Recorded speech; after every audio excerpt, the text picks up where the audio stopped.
Imagine a courtroom.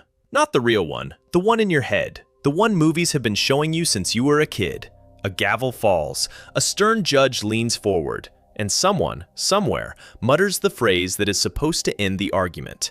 Eye for an eye. The crowd nods. We have all been trained to nod. The phrase stands in for the whole Old Testament in about 3 words. Brutal. Primitive. The God of the early books, we are told, demanded literal amputation. Wreck my eye, lose yours. Knock out my tooth, yours follows. A law of measured revenge dressed up as justice. That is the textbook gloss. It lives in novels, in films, in sermons, in arguments over dinner. If you grew up in an English-speaking home, you almost certainly absorbed it. And here is the thing. Surveys of biblical literacy keep finding the same result. When you ask ordinary adults what the verse actually commands, the overwhelming majority picture a literal dismemberment. They picture a knife. The verse, in their minds, hands the knife to the wronged party and says go. It is a powerful picture. It is also, I want to suggest to you, almost entirely wrong. And I do not mean wrong in a clever way. I mean wrong in the way that is genuinely interesting.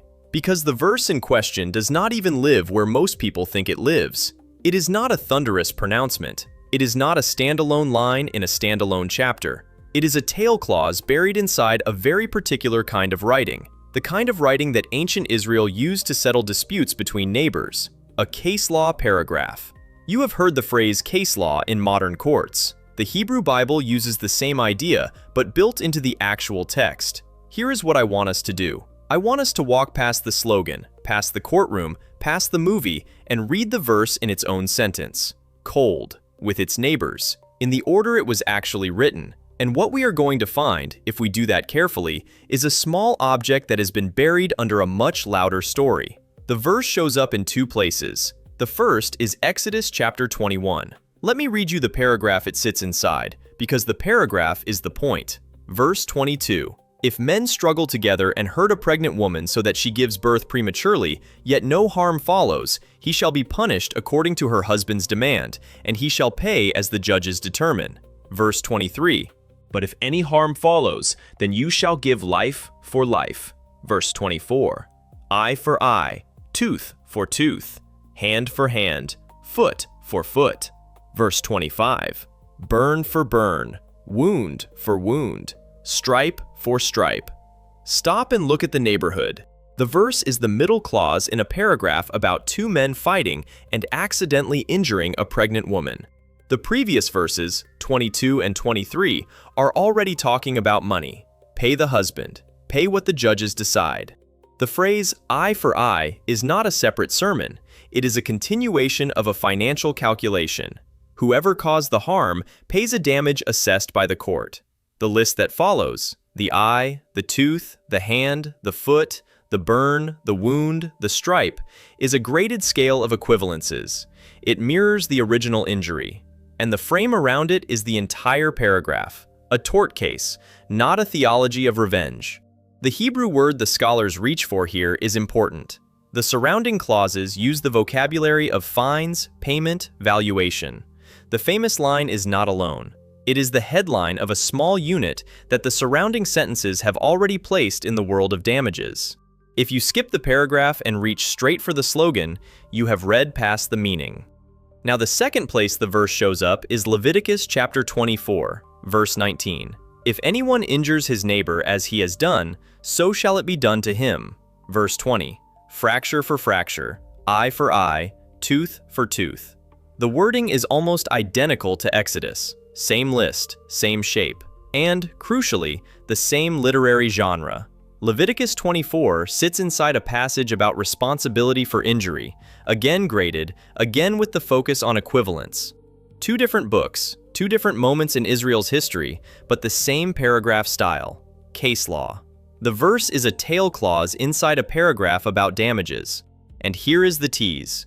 Once you read the verse this way, as the middle line of a damages paragraph, something else comes into view. The earliest sustained Jewish readers of these very lines, the rabbis who lived within a few centuries of the verse, did not read it as a knife at all. They read it as a money cap.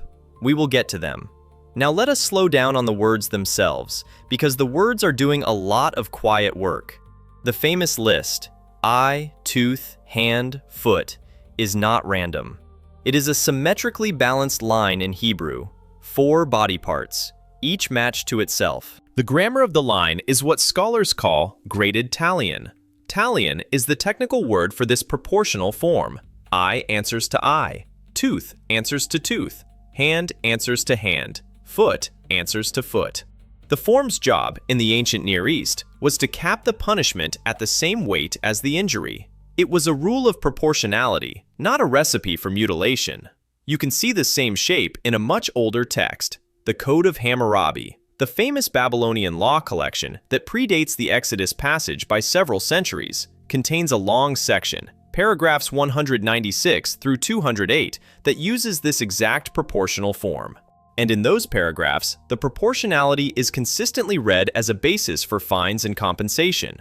If a man destroys the eye of a free man, he pays a sum. If he destroys the eye of a commoner, he pays a different sum. The shape is the same. The application is compensation.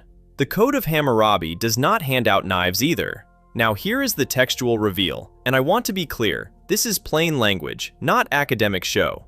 The form, graded talion, is a cap on punishment. It says do not go higher than equivalence. It does not say go to equivalence literally. In every comparable law collection we have from the ancient Near East, including the one sitting in the Louvre today, this proportional form is the literary shape of a damages rule. The Hebrew text inside Exodus 21 and Leviticus 24 is built exactly that way. The neighbors confirm it, the grammar confirms it, the comparable law codes confirm it. So if the form is a cap, and the neighbors are fines, and the comparable codes are fines, where on earth did the slogan come from? How did a paragraph about a damages cap become a Hollywood line about amputation? That is the question we are going to follow. Within about 3 centuries of the verse, Jewish teachers had already written the headline response. The Mishnah is the first great code of rabbinic Judaism. It was edited around the year 200, in the generation after the Roman destruction of the Jerusalem temple. It is mostly oral tradition that someone finally wrote down, and it has a tractate called Baba Kama, which deals, among other things, with damages between people. Tractate 8, Mishnah 1, addresses the famous verse directly. Rabbi Akiva, one of the most important teachers of the 2nd century, is recorded as reading the rule as a monetary ceiling. The verse exists, in his reading, to set an upper limit on compensation, not a knife, a cap on the bill. The same tractate brings in Rabbi Tarfon, a slightly older contemporary, and Tarfon is even more pointed. The Talmud preserves his remark that literal retaliation, if actually applied, would make the world a wasteland. The eye of the perpetrator, he says, in effect, is not a tool of justice. The whole tractate opens with the principle that these damage laws are about compensation, not vengeance. The famous line is not the ruling, it is the ceiling. I want to pause on how remarkable this is. Within a few generations of the verse itself, the Jewish teachers who thought most carefully about it had already decided that the literal reading was cruel and unworkable. They did not invent this. They were preserving older discussions, some of which they attribute to figures from before their own time. The argument had been going on in Jewish circles long before the Mishnah wrote it down. So before any Christian preacher ever opened the verse, before any Sermon on the Mount, before Augustine, before Aquinas, before any modern textbook, Jewish readers had already pushed back on the literal reading. The slogan was not the older reading. The slogan was a much later distortion, and we will trace exactly where it came from. For now, hold this in mind. The earliest sustained Jewish reading of eye for eye was, quite literally, a discussion about how many shekels an eye was worth. Now let us turn to the Talmud itself. The Mishnah is the seed, the Talmud is the tree. The Babylonian Talmud, the longer and more elaborate of the two Talmuds, contains a long passage in Tractate Baba Kama, pages 83b through 84a, that takes the verse apart in detail. This is the heart of the discussion. The rabbis go back and forth for pages about the verse's application, and I want you to notice what they are arguing about. Rabbi Akiva's view is on one side. On the other sages press the case for stricter or more lenient readings. They dispute whether the verse applies to damages paid by the highest-ranked person to the lowest, or only between equals. They argue about how depreciation is calculated if a man is blinded in one eye. They debate whether the value of a hand changes if the hand belonged to a craftsman. The whole argument is happening in shekels. The whole argument is a calculation about compensation. At no point in the discussion does anyone propose that the actual remedy is to take the perpetrator's eye. The eye is a unit of measurement. It is not an item for the surgeon's tray. There is a small piece of rabbinic reasoning I want to flag because it lands the point. One of the sages remarks that if we ever did take the literal route, the world would be peopled with the blind and the limbless, and human society could not continue. The argument is moral and practical at once. Literal retaliation is unworkable. Therefore, the verse must mean compensation. The reasoning is plain. It is also, importantly, not a Christian invention. It is internal Jewish reasoning, 2 or 3 centuries before the Sermon on the Mount, 2 or 3 centuries before any Christian commentator took up the verse. So when we get to the New Testament text, and we will, the question to hold in your mind is this. If the careful Jewish teachers of the 2nd century were already reading the verse as a ceiling, and the Babylonian rabbis in the 5th century were still refining that reading in shekels, what is the friction that Jesus is supposedly addressing? And if he is addressing a friction, who turned this cap into a brutal slogan in the first place? The next place we have to go is the 1st century Jewish debate that Jesus actually lived inside. So, before we open the New Testament at all, we need to step into the specific Jewish world that Jesus was born into and taught inside. Because the verse we have been tracing had been a ceiling for a long time, but Jewish teachers were still arguing about how the ceiling interacted with mercy, with forgiveness, with the messy cases that did not fit neatly onto a price chart. And the 2 houses at the center of that argument were named for Hillel and Shammai. Hillel the Elder had been born, by the traditional dating, in Babylon around the year 110 before the Common Era, and he had walked to Jerusalem as a young man to study Torah. He became the head of a school, and after him his students carried on, and they became known as the House of Hillel. His contemporary, Shammai, ran a competing school, and his students became the House of Shammai. For roughly 2 centuries, from about 100 before our era into the 2nd century after, every major Pharisaic debate about how to apply the Torah was framed in terms of how Hillel would rule it versus how Shammai would rule it. Here is what is easy to miss. They were not arguing about whether the rule of measure for measure was literal or monetary. By their time, that part had been settled. The rule was compensation. The argument was about something else entirely. It was about how much mercy could ride on top of the compensation. When a man injured another man, and the verse capped the damages at the value of an eye, the question became, did the victim have the right to insist on the full market value, or could the court and the offender lean toward a smaller sum? Shammai's house, on the whole, tilted toward letting the victim claim the strict ceiling. Hillel's house tilted toward leaning past the ceiling in the direction of generosity, of the offender paying more than the technical cap if he wanted to make peace, of the victim being nudged to accept less. Both houses accepted the verse as a cap. Both houses read it as a money rule. They were arguing inside the cap, about how forgiveness and restitution were to be negotiated once the cap had set the perimeter. There is no record in the surviving rabbinic literature of this period of any Jewish teacher arguing for the literal surgical removal of an offender's eye. The argument had moved on, and it had moved on long before Jesus was born. And this matters because the popular picture of Jesus overturning the verse assumes he was overturning a literal amputation culture. He was not.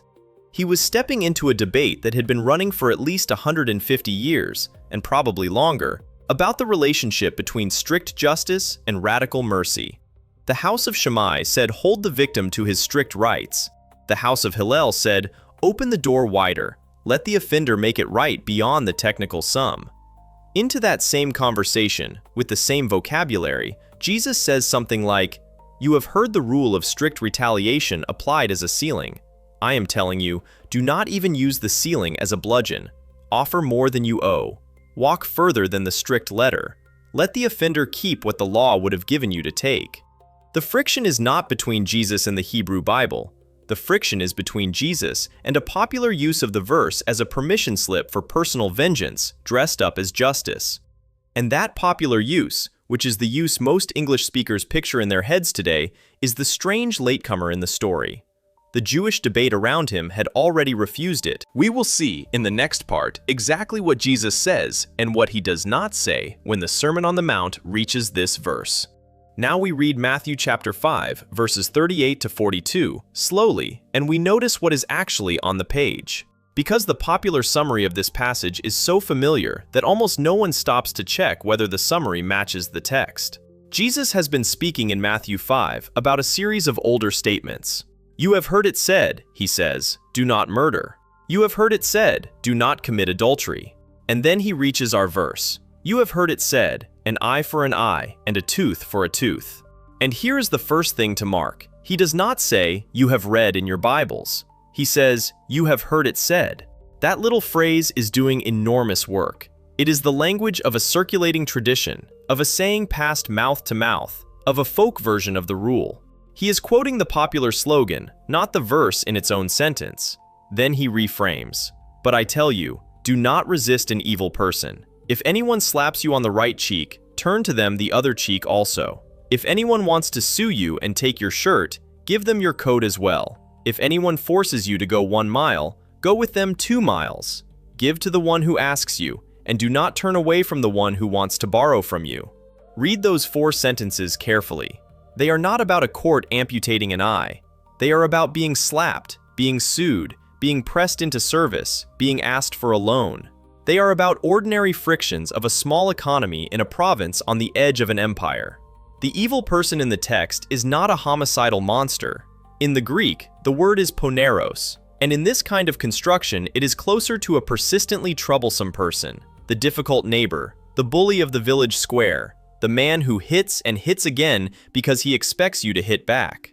Jesus is not addressing systematic violence. He is addressing the reflex of reciprocal retaliation, the muscle memory of revenge. And now the moment I want you to hold.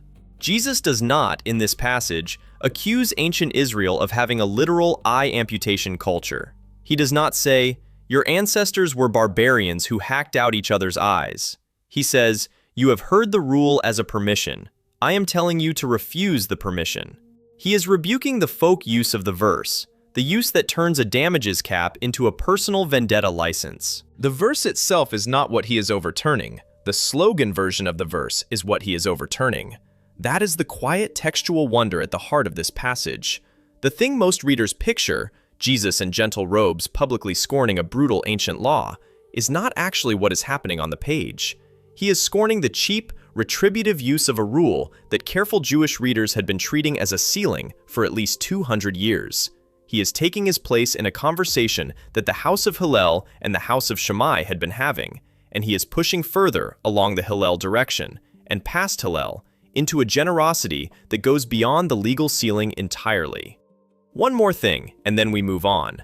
Jesus does not, anywhere in this passage, propose a new penal system. He does not say, outlaw courts. He does not say, magistrates should stop punishing people. He is speaking to individuals about their own reflexes. The audience for the Sermon on the Mount, in Matthew's framing, is a gathered crowd of listeners, not a legislature. The sermon is a teaching on inner posture, which is exactly why later Christian thinkers, when they try to use it as a handbook for statecraft, run into trouble. We will come back to that. Now, the same beat appears in Luke chapter 6 in what is called the Sermon on the Plain, and the wording is shorter and sharper, which raises a question: who is doing what to whom between Matthew and Luke? And that question has a name. It is called Q. Most of us, when we read the Gospels, treat them as 4 separate books written by 4 separate authors, each with their own style and their own angle on Jesus. And that is mostly true. But underneath 2 of them, Matthew and Luke, scholars have long noticed a strange thing. When you line up the sayings of Jesus in Matthew against the sayings of Jesus in Luke, ignoring the birth narratives and the passion and the resurrection stories, there is a large block of almost word-for-word overlap that cannot easily be explained by either author copying from the other. Mark does not contain most of this material. John contains almost none of it. So where did Matthew and Luke get it? The scholarly answer, refined over more than 150 years of careful work, is a hypothetical source called Q, from the German word Quelle, meaning source. Q is a reconstructed collection of sayings, mostly short teachings of Jesus, arranged by topic. that most scholars believe circulated in some form before either Matthew or Luke was written. It is the lost common ancestor of the Sermon on the Mount and the Sermon on the Plain. Now the careful bit. Q is not a manuscript in a museum. There is no Q scroll in a climate-controlled case. There is no autograph copy signed by an eyewitness. Q is an inference, drawn from the agreement between two later texts, and the inference is stronger in some passages than in others. When Matthew and Luke agree in unusual Greek vocabulary, in the same order, against Mark, that is the kind of evidence that makes a case for a shared written source. Other scholars argue for a looser picture, in which the overlap comes from shared oral tradition rather than a fixed document. Either way, the practical conclusion is the same. Behind our two versions of the eye for eye saying, there is a very old layer. Why this matters for our verse is illuminating. Compare Matthew 5:38-42 with Luke 6:27-36. Luke's version is leaner, more compressed, less arranged. Matthew has clearly organized his material into the famous 5-block sermon structure, each block moving from an older statement to a deeper reframing. Luke, working with the same older material, keeps the order loose. The eye for eye beat in Luke is just one beat in a longer string of examples about how to treat enemies, neighbors, lenders, and takers. In Matthew, it gets the spotlight treatment, framed as a single, carefully staged confrontation with the older rule. The shorter, sharper, less arranged form in Luke is generally taken by scholars to be closer to whatever the original source said. Matthew, the careful literary architect of his 5-block sermon, has expanded and themed the saying. And that is important for our picture of Jesus, because it tells us that the saying, in its oldest recoverable form, was probably even less of a system and even more of a punchy imperative. Do not resist the one who is evil. Offer more than you owe. Walk further than required. Which means that the verse has been getting dressed up for a long time. The Jewish teachers in the Mishnah and the Talmud dressed it as a measured damages ceiling. Matthew dressed it as the headline of a sermon. Augustine and Aquinas dressed it as a problem in natural law. The Reformers dressed it as a question about magistrates. American textbooks dressed it as a marker of civilizational progress. And underneath every one of those costumes is the older, plainer saying about not letting the right to be repaid turn into the reflex to retaliate. So how did this clear teaching get buried under a slogan? The short answer is that it took the verse traveling through 2 more languages, into the courts of Gentile bishops, and into the Latin imagination of what biblical law was supposed to look like. We turn to that next. There is a piece of evidence we should pause on before we leave the Jewish and early Christian material behind, and it is the kind of evidence that comes from silence. The Apostle Paul, who wrote more New Testament texts than any other single author, never once quotes the eye for eye verse. Not in Romans, not in 1 Corinthians, not in any of his letters. And that is strange, because Paul is in the business of citing older scripture constantly. He quotes the Psalms, he quotes Genesis, he quotes Isaiah, he quotes Deuteronomy. He argues his way through whole chains of older texts.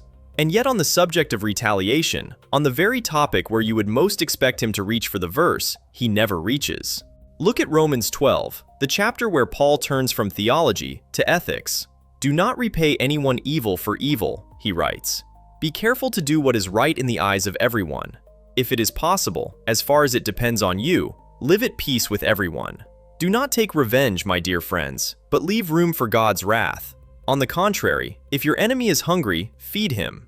The fingerprints of Jesus' teaching are all over this passage. The vocabulary is the Sermon on the Mount vocabulary. The shape is the Sermon on the Mount shape.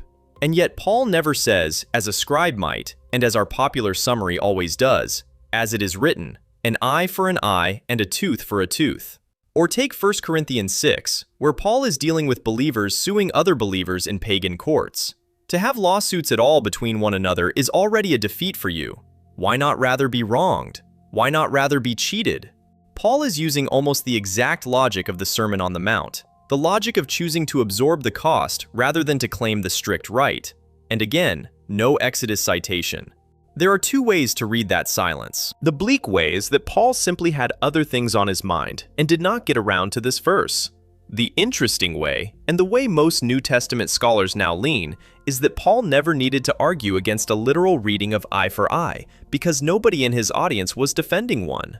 The rule had been a ceiling for so long, and the radical reframing of Jesus had been circulating for so long, that no early Christian community Paul was writing to was treating the verse as a literal amputation command. If they had been, Paul would have had to deal with it, the way he dealt with every other controversy of his day. He does not. The silence is not absence of mind. The silence is absence of opponent. And that absence of opponent is one of the quietest but most powerful pieces of evidence in the whole story. It tells us that the reading most English speakers picture today, the brutal Old Testament law that Jesus softened, was not the reading the earliest Christians were arguing with. They had inherited, through Jewish tradition and through Jesus' own reframing, the same cap with mercy reading that the Mishnah and the Talmud had been refining for 200 years. The slogan version, the one we picture, is a later arrival. So now we follow the verse out of Jewish soil and into Gentile soil, where it took on a new shape.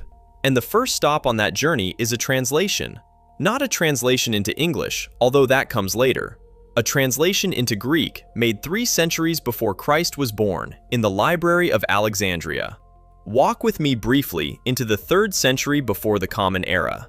The place is Alexandria, on the Egyptian coast. The Ptolemaic kings, who ruled Egypt after Alexander, wanted the Jewish scriptures preserved in their great library, in the lingua franca of the Eastern Mediterranean, which by then was Greek. So a team of Jewish scholars, over a span of decades, translated the Hebrew Bible into Greek. The resulting collection became known as the Septuagint, often abbreviated LXX, after the legendary 70 translators who allegedly did the work in 70 days. This translation was enormous. For most of the early Christian centuries, when a Christian in Rome or Antioch or Carthage wanted to read what we call the Old Testament, this was the text they read. The Hebrew was still there, still authoritative for Jewish readers, but for Greek-speaking Gentile Christians, the Septuagint was the Bible. They did not consult the Hebrew underneath. They read the Greek on the surface. Now, most of the Septuagint is a faithful, careful, sometimes beautiful translation. But translations, even faithful ones, are acts of interpretation. And one small thing happened in our verse that opened a very long door. In Hebrew, the rule of measure for measure is presented in a literary shape that we have already looked at. It is a graded scale, a parallelism, a list of matched body parts in a poetic proportionality. The Hebrew carries with it, even to a reader scanning quickly, the sense of a correspondence, an equivalence, a rule that sets the upper boundary of damages. The form is its own commentary. In Greek, the translators rendered the verse into a flatter list.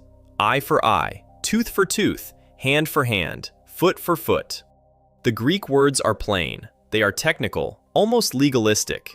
They do not carry the same literary architecture as the Hebrew parallelism. The shape is more like a sequence of items than a measured scale. And the proportionality feel, the cap feeling, gets muted. What you have on the Greek surface is a sequence of bare objects: an eye, a tooth, a hand, a foot. A reader who did not know the Hebrew underneath could easily come away with the impression of a stark, itemized list of body parts to be matched. This is not a translator's mistake. The translators were rendering the meaning as they understood it. But in rendering, they flattened the literary form. And a flat list of body parts in a Greek legal-sounding sentence reads differently than a Hebrew proportionality. It reads more like an instruction manual. And this mattered enormously, because for the next several centuries, when Christian thinkers in the 2nd, 3rd, and 4th centuries engaged the verse, they were reading the Greek. Tertullian in Carthage, who wrote in Latin but knew Greek, read the Septuagint. Clement in Alexandria read the Septuagint. Origen, who sits at the great desk of the Alexandrian school, read the Septuagint. Augustine, who would become the most influential Latin theologian of them all, read the verse in Latin translations that were themselves translated out of the Septuagint Greek. The Hebrew was 3 layers below, and almost no one in the Latin West was digging that far. So a small translation choice, made in a library in Egypt 3 centuries before Christ, helped prime centuries of Christian readers to receive the verse as a literal list rather than a measured cap. And the story of how that primed reading got hardened into doctrine is the next part of our story. It begins with a North African lawyer turned theologian who was already in the 2nd century worried about how slippery the verse had become. His name was Quintus Septimius Florens Tertullianus, and he lived in Carthage around the year 200. We call him Tertullian. He was trained as a Roman lawyer, which matters because he never quite stopped reading scripture the way a lawyer reads a contract. When he became a Christian, and then a fierce defender of Christian teaching against the pagan world, he brought that legal habit with him into his commentaries and his apologetic letters. And somewhere in his work on the Sermon on the Mount, he stopped to deal with our verse, and what he wrote is one of the earliest surviving Christian comments on it. Here is the slippery slope he was worried about. Tertullian saw clearly that if you take the verse as a literal instruction to private persons, you have handed every aggrieved Christian a license. Someone slaps you, you slap back. Someone takes your cloak, you take his. Someone presses you into a forced mile, you press back twice as hard. The whole point of Jesus's reframe, Tertullian could see, would collapse. The Sermon on the Mount would become a how-to manual for getting even with divine cover. And so he wrote, in effect, that this cannot be what the verse means for ordinary believers. It cannot mean that. The verse, in his reading, applies to the office of the magistrate, to the public authority whose job it is to punish wrongdoing in proportion. It is a charter for the ruler's sword, not a permission slip for the citizen's fist. Notice what is happening here. Tertullian is not, in our sense, a critical scholar of the Hebrew text. He is reading the Greek Septuagint, probably in an old Latin translation of the Greek. The Hebrew parallelism is several layers below him, and he is not digging for it. But he has the same instinct that Rabbi Akiva had, and the same instinct that Rabbi Tarfon had, and the same instinct that Jesus had. He can see that a literal reading of the verse, taken seriously and applied to private life, produces something monstrous. So he pushes the literal reading off onto the magistrate, where it can do its work inside the structure of public law, and not inside the soul of every Christian. That move is, in its own quiet way, an enormous concession to the misreading. Tertullian is conceding that the verse really is, on its face, a literal retaliation rule. He just wants to make sure it is wielded by the right hands. By the time he is writing, the slogan version of the verse, the version that pops into your head, is already the default reading inside at least some circles of the church. He is defending the church against its own instinct, not against the rabbis. And notice the second thing. Tertullian is defending against a misreading that has crept in from outside the church. He is not arguing with Jewish teachers. He is arguing with pagans who accused Christians of being soft, or with fellow Christians who were tempted to weaponize the sermon in the wrong direction. Either way, the verse has become, in his lifetime, something he has to police. That is the slippage. By 200 CE, in Carthage, a trained Christian intellectual was already treating the brutal literal reading as the version that needed handling. The story now travels east. Tertullian wrote in Carthage, in Latin, in the western wing of the church. But the same verse was being read at the same moment, in the same generation, in Alexandria, by a Greek-speaking Christian teacher named Clement, who would be followed shortly by his most famous student, a young man named Origen. And Origen would say, more plainly than anyone before him, what was really going on with this verse. Origen was born in Alexandria around the year 185.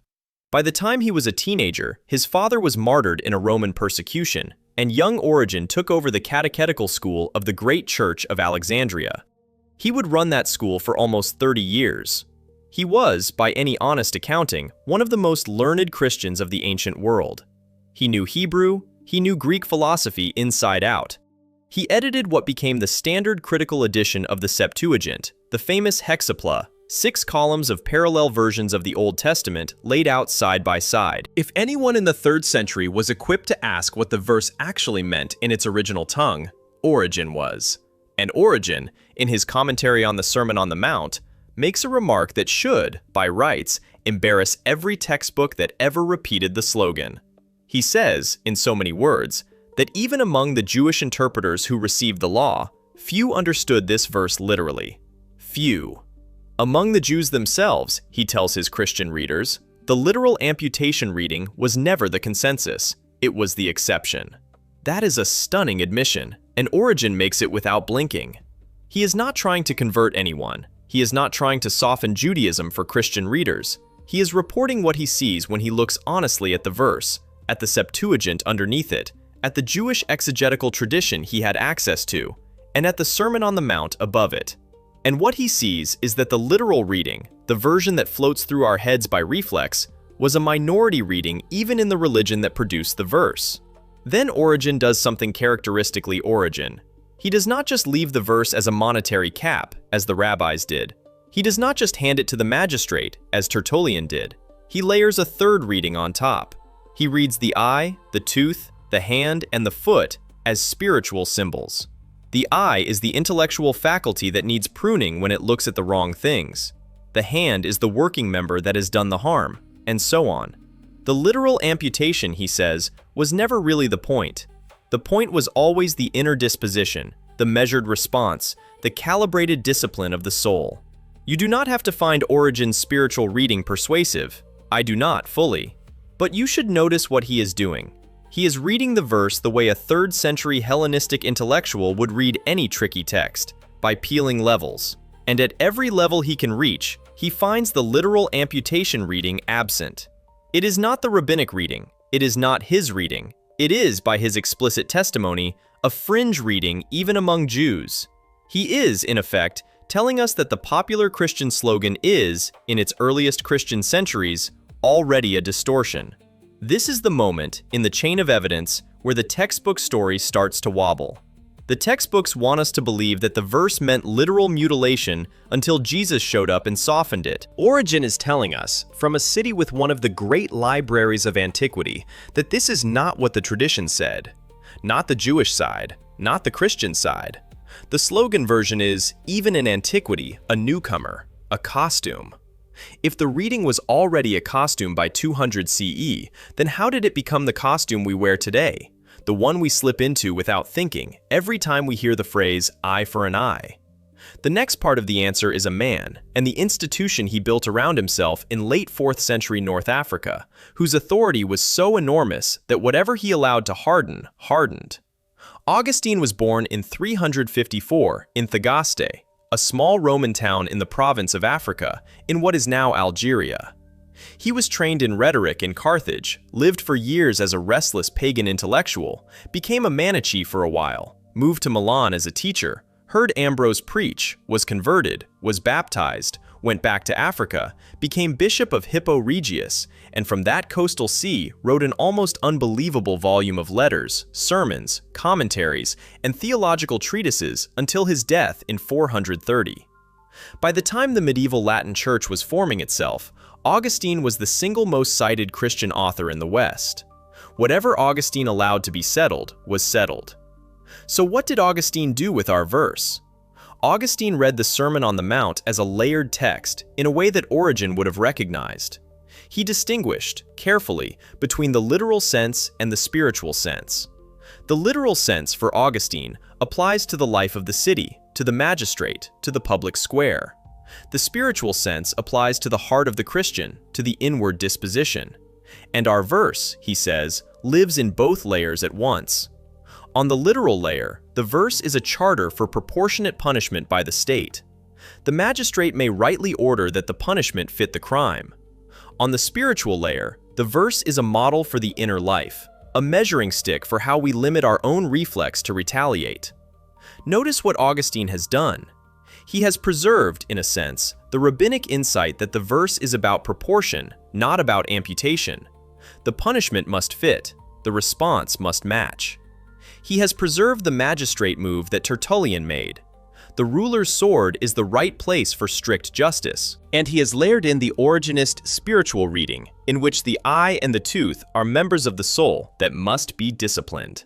But by allowing the magistrate literal proportional punishment, Augustine has also done something the rabbis would never have done. He has quietly licensed, in the name of the verse, the whole apparatus of Roman penal law. Fines, mutilation, capital sentences, all of it, framed as the legitimate exercise of the very proportionality that the verse requires. The verse has become a theological justification for the coercive arm of the Christian empire. And this is the frieze. Because Augustine writes so much, and writes with such authority, and because his works become the standard diet of medieval Latin theology, the verse travels into the medieval imagination already wearing Augustine's clothes. It is no longer a damages cap the way the Mishnah had imagined it. It is no longer the simple sermon sentence Matthew had placed at the head of his confrontations. It is a layered, semi-literal, magistrate-friendly principle of proportionate punishment, supported by the Bishop of Hippo's enormous prestige. Whatever strangeness the original Hebrew proportionality carried, whatever the rabbis had done with their shekel counting, whatever Jesus had done by pushing past Hillel into radical non-retaliation, has now been packed into a Latin framework whose default mode is the magistrate's courtroom. The slogan version of the verse, the one that still lives in your head, is largely Augustine's invention. He did not invent it from nothing. He inherited a reading that had already drifted in the Greek Septuagint, in Tertullian's Carthage, in Origen's Alexandria. But he gave it the institutional weight to last. By the time the medieval theologians inherit it, they are inheriting Augustine's version of the verse, and they will treat it accordingly. The next great inheritor is a young Dominican friar who would, in 13th century Paris, build the most ambitious theological synthesis the Latin Church had ever seen. Thomas Aquinas was born around 1225 in the family castle of Roccasecca in southern Italy. He was sent to the new Dominican Studium in Cologne, studied under Albertus Magnus, eventually taught at the University of Paris, and produced, among many works, the Summa Theologiae, an unfinished but enormous system of Christian theology that would become the backbone of Catholic moral thinking for centuries. Aquinas was, in temperament, the opposite of Origen. Where Origen peeled allegorical layers and floated upward, Aquinas sorted, classified, and harmonized. He wanted everything in its right place. When Aquinas took up our verse, he put it in its right place, and his right place was the doctrine of natural law. Aquinas argued, in his Summa, that the verse is not in tension with natural law, because natural law itself requires proportionate response. To suffer an injury without the possibility of measured redress, he said, would be to invite the collapse of the social order. The verse, in his reading, names the legitimate form of that measured redress. It is consistent with the natural law's demand for proportionality, and so the magistrate, who carries the sword on behalf of the natural order, is licensed to enact punishments that match the crime. From this premise, Aquinas went on to treat the verse as a foundation for two enormous downstream questions. The first is just war. If the magistrate may punish proportionately, then a ruler may wage a war whose aim is proportionate, namely, the restoration of a just peace. The second is capital punishment. If the verse names a measured scale of bodily equivalences, then in the gravest cases, the proportionate response is the forfeiture of the offender's life, and the magistrate is entitled to enact it. You can see how far we now are from the Mishnah. Rabbi Akiva, sitting in the 2nd century study house, working out how many shekels an eye was worth in the case of a freeman versus a slave, would not recognize this verse anymore. The Hekdesh, the temple treasury, where he imagined those payments landing, is gone. The Roman sword has picked up the verse. The scholastic synthesis has turned the Mishnah's quiet conversation about compensation into a chapter in the manual of Christian statecraft. The verse has not been amputated from the text, but it has been amputated from the world of Rabbi Tarfon's refusal to make an offender blind. Aquinas has made it useful, in a way the rabbis never imagined, for building a Christian theory of coercive public order. Aquinas is not to be blamed for this drift, exactly. He was trying to honor both the verse and the institutional church. But the drift is real, and it shows up in a small, telling irony. The same verse that Rabbi Tarfon refused to literalize because it was cruel and impractical is now being wielded, in the Summa, as a justification for some of the most violent instruments of medieval Christendom. The cost of harmonization is that the verse stops being itself. The next part of the story is the Reformation, where the verse enters an entirely new set of controversies, not about allegory and magistrate this time, but about what the Sermon on the Mount is for, and whether a Christian government is even entitled to use a sword at all. Martin Luther was a generation past the medieval synthesis. He was born in 1484, became an Augustinian friar, taught theology at the new university in Wittenberg, and in 1517 posted the 95 Theses that began the Reformation. By the time he wrote his exposition of Psalm 82 in 1532, he had spent 15 years fighting battles over the authority of the Sermon on the Mount. Our verse lived at the center of those battles. Luther's solution was the famous two kingdoms doctrine. God rules in two ways, he said, through the gospel, in the spiritual kingdom, where there is only grace, and through the law, in the temporal kingdom, where there are magistrates and swords and prisons. The verse, for Luther, governs the spiritual kingdom. It is teaching for the Christian conscience, telling the believer not to let the right to be repaid turn into the reflex to retaliate. It is not, however, a manual for the Christian magistrate. The ruler's sword is the ruler's sword, and the Sermon on the Mount is not addressed to the ruler. To demand that the Christian prince enforce Sermon on the Mount pacifism, Luther thought, would be to confuse the two kingdoms. Notice the move Luther is making. He has rescued the verse from being a magistrate's charter, which is how Augustine and Aquinas had left it, and he has returned it, in a sense, to the sermon. But he has done so by carving the verse off from civic life. The verse applies to the heart. It does not apply to the public order. And so, when a Christian magistrate wants to punish a thief, or a heretic, or a seditious peasant, the verse is, in Luther's reading, not directly relevant. John Calvin, working in Geneva a generation later, made the opposite move. Calvin was uneasy with the idea that the Sermon on the Mount had nothing to say to the magistrate.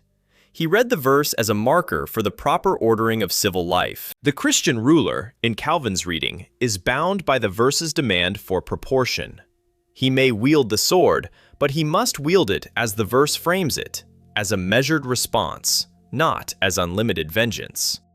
Calvin's Geneva, the city the reformers tried to build as a Christian commonwealth on the ground, lived under this reading. You can see, between Luther and Calvin, the verse has become a fence. It is no longer a slogan, no longer a brutal amputation command. It is a boundary marker between spiritual and political life. Luther pushes the verse inward, into the conscience. Calvin pushes it outward, into the civil order. But neither of them is reading the verse as a literal amputation rule.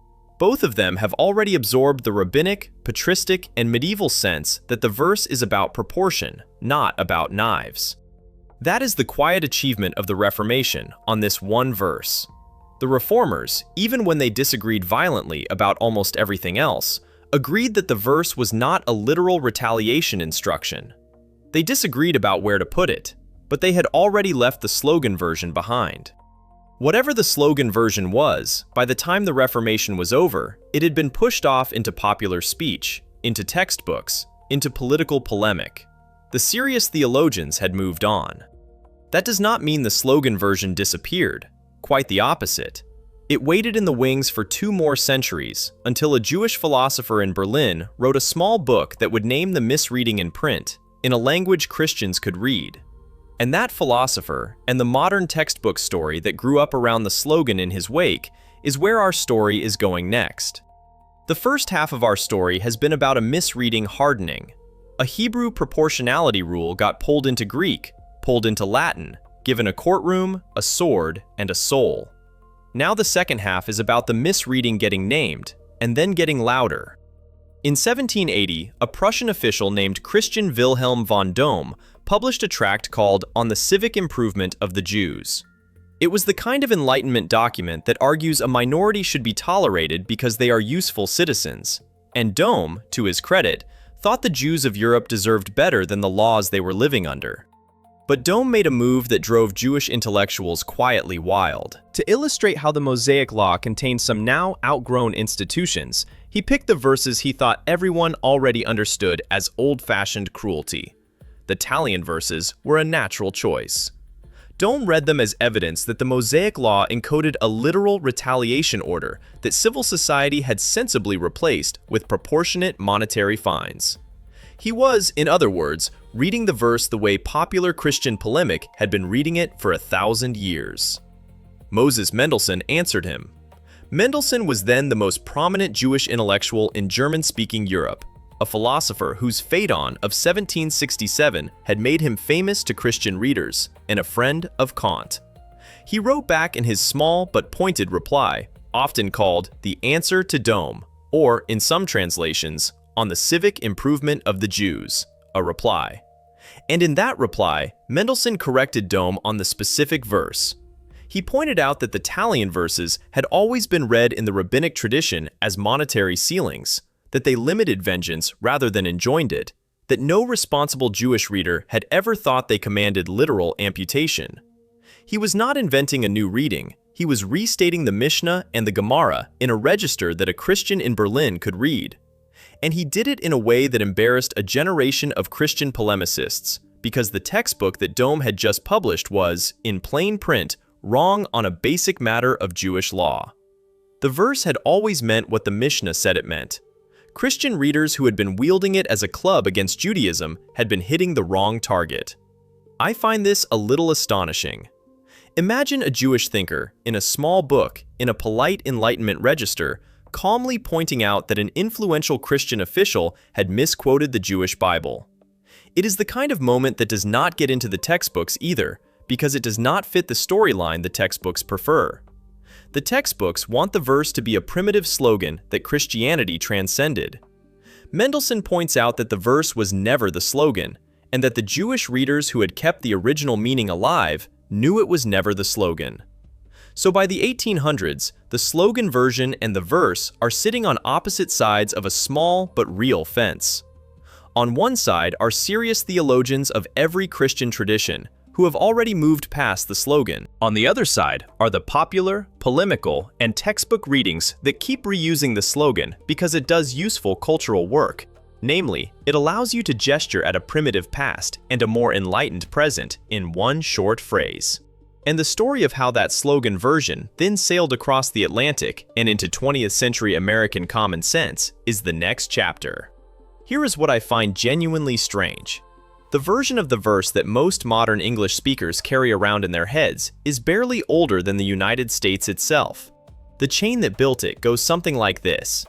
19th century European biblical scholarship taught the Hebrew Bible as a document you could periodize, with early poetry here, late priestly legislation there, and the Italian verses often filed under primitive, pre-monetary, supposedly savage. American Protestant educators in the 19th century absorbed that framework and packaged it for schoolrooms. World history textbooks from the 1800s onward began using the verse as a parade example of how ancient law was cruel and how modern law is enlightened. The lesson was tidy. People used to want actual eyes. We use money instead. The Bible got left in the museum case. That story is, as we have seen, almost exactly upside down. People in the ancient world used money too. The Mishnah, edited around 200 Common Era, was already counting shekels. Mendelssohn, writing in 1780, could point at Dome and say so. But the textbook story was already well established by then because it did something that accurate scholarship does not always do. It made people feel good about their moment. You can see the slogan version alive and well in mid-20th century American casebooks on jurisprudence. Open a standard introduction to law from the 1950s, and you will find the Italian verses cited as Exhibit A for a primitive legal stage that modern monetary damages superseded. The implied storyline is that human civilization has progressed from blood to money, and that the Hebrew Bible belongs on the wrong side of that line. By the 1970s and 80s, in school districts and in pulpits, the verse had been recycled into a casual Christian self-critique. Old Testament, eye for an eye, primitive. New Testament, turn the other cheek, refined. 2 books, 2 ethics, 1 upgrade. But the verse does not actually support that storyline, because, as we have traced, the earliest Jewish readers of the verse treated it as a money cap, and Jesus, when he quotes it in the Sermon on the Mount, is engaging a long-running Jewish argument about how to limit retaliation, not overturning a literal amputation culture that never existed. The slogan version survives because it does useful cultural work. It lets a modern reader gesture at a brutal past and a humane present in 3 words. It lets a modern Christian gesture at a difficult Old Testament and a gentle New Testament in the same gesture. It is a costume, and the costume fits so well that we forget there is a body inside it. I want to be honest about something. The slogan version is not a lie in the strict sense.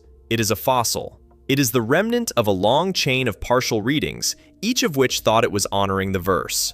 Augustine thought he was honoring the verse when he gave it to the magistrate. Aquinas thought he was honoring it when he made it the foundation of proportionate punishment. Mendelssohn thought he was honoring it when he defended its original Jewish meaning in print. And we, today, are still living with the costume they stitched together.